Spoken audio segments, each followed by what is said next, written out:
So strong results. The stock popped at the open. Since then, investors haven't been able to decide what to do. So let's first talk about costs and guidance, because that seems to be the thing that perhaps people are puzzling over. Paint a picture for us of how DataXu is going to play into your longer-term growth, why that investment is important to continue to make now.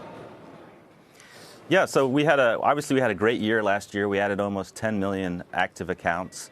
Revenue was up 52% year over year.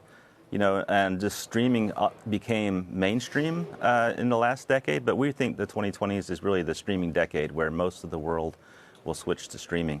So there's a lot of growth potential, a lot of upside in streaming, and so we're investing in our business. We're taking our incremental gross profit and putting it back in the business, growing the business, solidifying the advantages we have.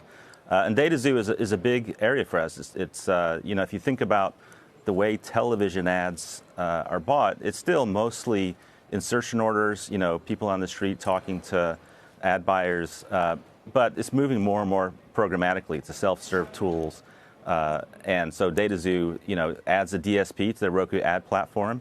It allows us to expand our offering. It also positions us well for the future as more and more television advertising starts using data, machine learning, and targeting to deliver more effective advertising, which is starting to happen, but is really also the future. Another big factor, certainly recently and potentially going forward, is Disney Plus. Talk more about Roku's role as a big OTT over-the-top streaming provider, how that drives revenue for you, what makes Disney happy that you're able to provide, and the extent to which this is going to be a continuing benefit, not just something that's more important at the launch of that service. Yeah, so obviously Roku's business model is we aggregate customers, over 36 million active accounts. We invest in the platform, building capabilities that allow our partners like Disney Plus to build an audience, to monetize that audience, to reach that audience. And then our philosophy and model is as we help them grow their business, we share a little bit in that upside. Or when they succeed, we succeed. So that's really our model. In the case of Disney Plus, hats off to them. They added over 26 million accounts in less than 3 months. That's pretty incredible. They obviously have great content. They have good marketing, obviously, and they really are leaning into streaming. So we provide a lot of tools on our platform to allow companies like Disney to build an audience when they want to use those tools, and they really lean into that. And I think we were an important part of their ability to add subscribers so quickly. And those tools will be important in the future as well as they work on even more subscribers, managing churn, just managing the life cycle of the customer. We provide tools to help our partners manage that effectively. Anthony, a couple weeks ago, I had that deal dispute with Fox coming into Super Bowl weekend, with Roku warning that it may need to pull the Fox channel's apps from the platform. Ultimately, it all worked out, and users were able to watch the big game on their Roku devices. But how would you react to analysts that have suggested that this highlights a risk when it comes to availability and also the potential for increasing cost of content? Well, I would say that, again, our business model it's very different from the traditional pay TV business model, where there was a fixed size pie that was being fought over, a bill for a bundle that was almost $1,000 a year being fought over by the networks and then the distributors. In the case of streaming, it's a new business for everyone. We're really helping our partners build a new business. We're helping them succeed. We're aggregating customers. We're providing tools to allow them to reach those customers. And then we succeed when they succeed. We participate in the upside. So it's a different dynamic. We have, in the case of Fox, we've been a long-term partner of theirs. We reached mutually acceptable terms. I think we're both happy with the deal that we ended up with. And there's lots of ways there were actually lots of ways to watch the Super Bowl on Roku. I watched it on Fox Sports on my Roku TV, but there were multiple ways to do that. We have thousands of deals coming a year that renew, and so and generally we're able to renew them on mutually acceptable terms. You talk about the 2020s being the true decade of streaming. Some of our viewers want to know if it'll be the decade of profits on more than an adjusted EBITDA basis. If you look at what we've accomplished so far, adding 10 million active accounts last year, 52% revenue growth, and then you think about really this is just the beginning of streaming. It's still early days. There's a lot of upside. We believe we issued our outlook for 2020. In 2020, we just said we're going to invest our incremental gross profit back in the business, and we think that we're confident that that's the right decision to maximize the opportunity. I mean, my goal obviously is to build a large, profitable business, and we think the decisions we're making are the way to do that.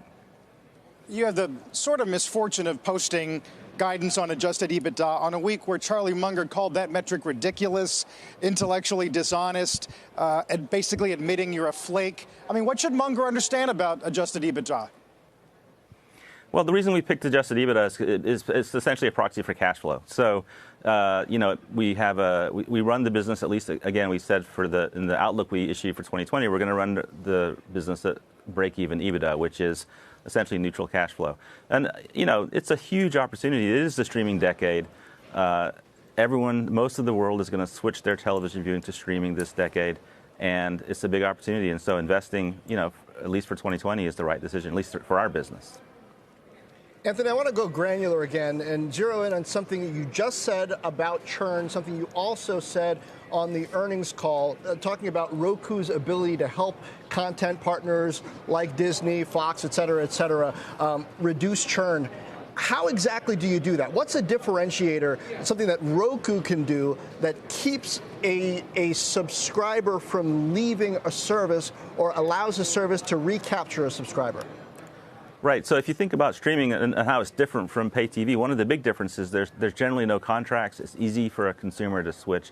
They often turn off services and then turn them back on when their favorite TV shows come back on.